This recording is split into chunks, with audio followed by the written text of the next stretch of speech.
ಗುರುಗಳೇ, ನಮಗೆ ಒಂದು ಪ್ರಶ್ನೆ ಇದೆ. ಏನಂದ್ರೆ, ಈಗ ಸಾಧಕರು ಈ ತಂತ್ರ ಮಂತ್ರ ಕಲಿಯೋರಿಗೆ ಈ ಅಮಾಸೆ ಹುಣ್ಣಿಮೆ ಬಂದು ಭಾನುವಾರ ಬೀಳುತ್ತೆ.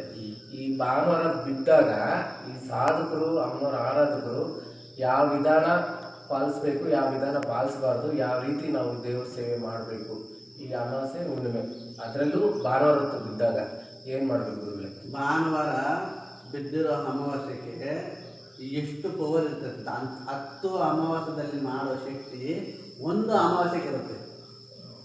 ವರ್ಷಕ್ಕೆ ಬರೋದು 1-2 ಅಮಾವಾಸ್ಯೆಗಳು ಅಷ್ಟೇ. ವರ್ಷ ಪೂರ್ತಿ ಮಾಡಿದ ಜಪಕ್ಕೆ ಆವತ್ತು ಒಂದು ದಿವಸ ಇರುತ್ತೆ. ಯಾಕಂದರೆ ಭಾನುವಾರ ಬೆಳಗ್ಗೆ 12 ಗಂಟೆಗೆ ಅಮಾವಾಸ್ಯೆ ಸ್ಟಾರ್ಟ್ ಆಗುತ್ತೆ. ಸೋಮವಾರ ಬೆಳಗ್ಗೆ 12 ಗಂಟೆಗೆ ಅಮಾವಾಸ್ಯೆ ಬೀಳುತ್ತೆ. ಇದರಿಂದ ಏನಾಗ್ಬೇಕಂದ್ರೆ ನೈಟು 12 ಗಂಟೆ ರಾತ್ರಿಯಲ್ಲಿ ಅರಿಯ ನೀರಲ್ಲಿ ಜಪ ಮಾಡಿಕೊಂಡ್ರೆ 1000% ವಾಕು ಜ್ಞಾನ ಮಂತ್ರ ಬಲ ಆಗುತ್ತೆ. ಇದು ಸಾಧಕರಿಗೆ ತಂತ್ರ ಮಂತ್ರ ಕಲ್ತಿದ್ದವ್ರಿಗೆ, ದೀಕ್ಷೆಗಳು ಪಡ್ಕೊಂಡವ್ರಿಗೆ, ಇದು ಸಾಧಕರಿಗೆ ಅರಿಯ ನೀರಲ್ಲಿ 12 ಗಂಟೆ ರಾತ್ರಿಯಲ್ಲಿ ಅರಿಯ ನೀರಲ್ಲಿ ಜೀವದ ಮೇಲೆ ಆಸೆ ಬಿಡಬೇಕು. ಸಾಧಕಂತಂದ್ರೆ ಸಾಧಕನ ಅಂತ ಅರ್ಥ ಏನು ಗೊತ್ತಾ?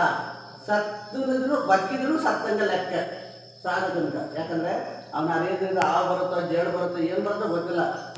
ಅದು ಒಂದು ಆತ್ಮ. ಯಾವುದೋ ನೀನು ಯಾವ್ದು ಎಲ್ಲಮ್ಮ ಇಟ್ಕೊಂಡಿದ್ಯಾ, ಎಲ್ಲಮ್ಮನ ಆತ್ಮ, ದುರ್ಗಮ್ಮನ, ಕಾಳಮ್ಮ ಎಲ್ಲ ಆತ್ಮಗಳೇ. ಅದಲ್ಲ ಆ ಆತ್ಮನ ಸಾಧನೆ ಮಾಡ್ಕೋಬೇಕ.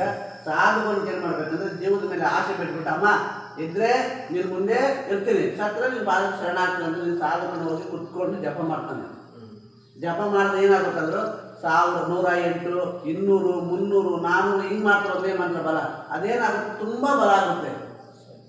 ಆ ನೀರಲ್ಲಿ ಕುತ್ಕೊಂಡು ಮಾಡ್ತಾ ಮಾಡ್ತಾ ಮಾಡ್ತಾ ಮಾಡ್ತಾ ಮಾಡ್ತಾ ಸೆಕೆ ಬರುತ್ತೆ, ದೇಹಕ್ಕೆ ಎಲ್ಲ ಈಟ್ ಬರುತ್ತೆ. ಇವಾಗ ನೀವು ಮೊದಲಿಗೆ ಇವಾಗ ಎಷ್ಟು ಡಿಫ್ರೆಂಟ್ ಇರುತ್ತೆ ಆ ಥರ ಇದು ಸಾಧಕರಿಗೆ ಏನು ಮಾಡಬೇಕಂದ್ರೆ ಮೊದಲು ನೈವೇದ್ಯಗಳು ಪೂಜೆಗಳು ಕೊಟ್ಟು, ತಾಯಿಗ ಗಂಗೆ ಮಾತ್ರ ಪೂಜೆಗಳು ಕೊಟ್ಟು ನೀರಲ್ಲಿ ಹೋಗಿ, ಅಮ್ಮ ನೀನು ಹೊಟ್ಟೆ ಒಳಗೆ ಹೇಳ್ತಾ ಇದ್ದೀನಿ, ನನಗೆ ಏನು ಆಗ್ಬೋದಂತ ಕಟ್ಪತ್ರ ಗಿಟ್ಮಂತ್ರ ಇದ್ರೆ ಹಾಕ್ಕೊಂಡು ಕುತ್ಕೊಂಡು ಸಾಧನೆ ಮಾಡಿಕೊಂಡು ಮಂತ್ರ ಬಲ ಮಾಡ್ಕೊತಾನೆ. ಅದರಿಂದ ಮಂತ್ರ ಬಲ ಜಾಸ್ತಿ ಆಗುತ್ತೆ, ದೇಹಕ್ಕೂ ಆರೋಗ್ಯ ಚೆನ್ನಾಗಿರುತ್ತೆ, ಮುಂದಕ್ಕೆ ಕೆಲಸ ಕಾರ್ಯಗಳಿಗೆಲ್ಲ ಜಯ ಆಗುತ್ತೆ. ಇದು ಸಾಧಕನ ಕೆಲಸ. ಇದು ಭಾನುವಾರ ಅಮಾವಾಸ್ಯೆಯಲ್ಲಿ ಮಾಡ್ಬೋದು.